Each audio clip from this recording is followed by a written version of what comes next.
किसी ने पूछा है कि राग और विराग और बीत राग में क्या भेद है। नमस्कार दोस्तों, स्वागत है आपका हमारे चैनल पर। दोस्तों, नए विचार के साथ उपस्थित हूँ फिर से।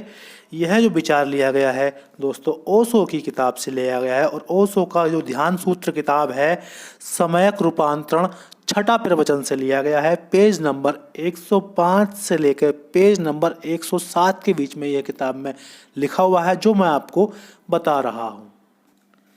जो मैंने अभी बात कही उसे अगर समझेंगे तो राग का अर्थ है किसी चीज़ में आसक्ति, विराग का अर्थ है उस आसक्ति का विरोध। एक व्यक्ति धन इकट्ठा करता है, यह राग है, और एक आदमी धन को लात मारकर भाग जाता है, यह विराग है। लेकिन दोनों की दृष्टि धन पर लगी है।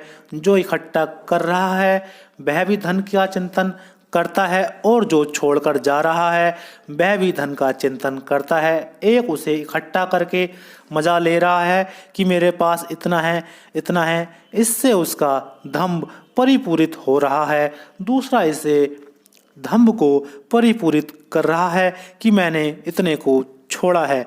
आप हैरान होंगे, जिनके पास धन है वे भी आंकड़े रखते हैं कि कितना है, और जिन्होंने छोड़ा है वे भी आंकड़े रखते हैं कि मैंने कितना धन छोड़ा है। साधुओं और सन्यासियों की फहरिस्तें निकलती हैं कि उन्होंने कितने उपवास किए हैं, कितने कितने प्रकार के उपवास किए हैं। सबका हिसाब किताब रखते हैं, क्योंकि त्याग का भी हिसाब होता है, भोग का भी हिसाब होता है, राग का भी हिसाब होता है।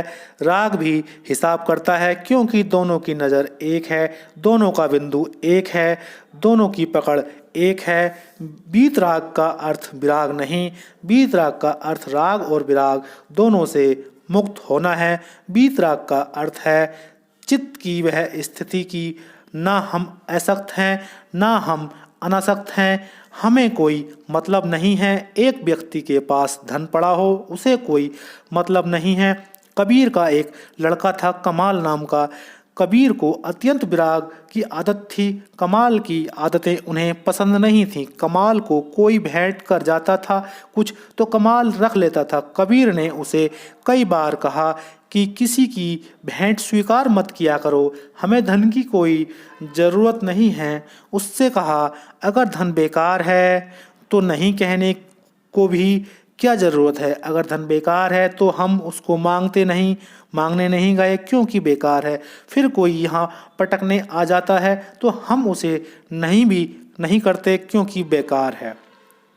कबीर को पसंद नहीं पड़ा, क्योंकि उन्होंने कहा कि तुम अलग रहो। उनका विराग इससे खंडित होता था। कमाल अलग कर दिया गया, वह अलग झोंपड़े में रहने लगा। काशी के नरेश मिलने जाते थे, उन्होंने पूछा, कमाल दिखाई नहीं पड़ता। कबीर ने कहा, उसके ढंग मुझे पसंद नहीं, आचरण शिथिल है, अलग किया है, अलग रहता है। पूछा, क्या कारण है? कहा, धन पर लोभ है, कोई कुछ देता है तो ले लेता है। वह राजा गया, उसने एक बहुत बहुमूल्य हीरा जाकर उसके पैरों में रखा और नमस्कार किया। कमाल ने कहा, लाए भी तो एक पत्थर लाए। कमाल ने कहा, लाए भी तो एक पत्थर लाए। राजा को हुआ कि कबीर तो कहते थे कि उसका मोह है, और वह तो कहता है कि लाए भी तो पत्थर लाए। तो वह उठकर उसे रखने लगा। तो कमाल ने कहा, अगर पत्थर है तो आप अब वापस ढोने का कष्ट मत करो। कमाल ने कहा, अगर पत्थर है तो उसे वापस ढोने का कष्ट नहीं करो, नहीं तो अब भी तुम उसको हीरा समझ रहे हो। राजा बोला, यह तो कुछ चालाकी की बात है। फिर उसने कहा कि मैं इसे कहाँ रख दूँ। कमाल ने कहा, अगर पूछते हो कि कहाँ रख दूँ तो फिर पत्थर नहीं मानते, कहाँ रख दूँ पूछते हो तो फिर पत्थर तुम नहीं मानते, इसको डाल दो, रखने की क्या बात है। फिर उसने झोंपड़े में घोंस दिया।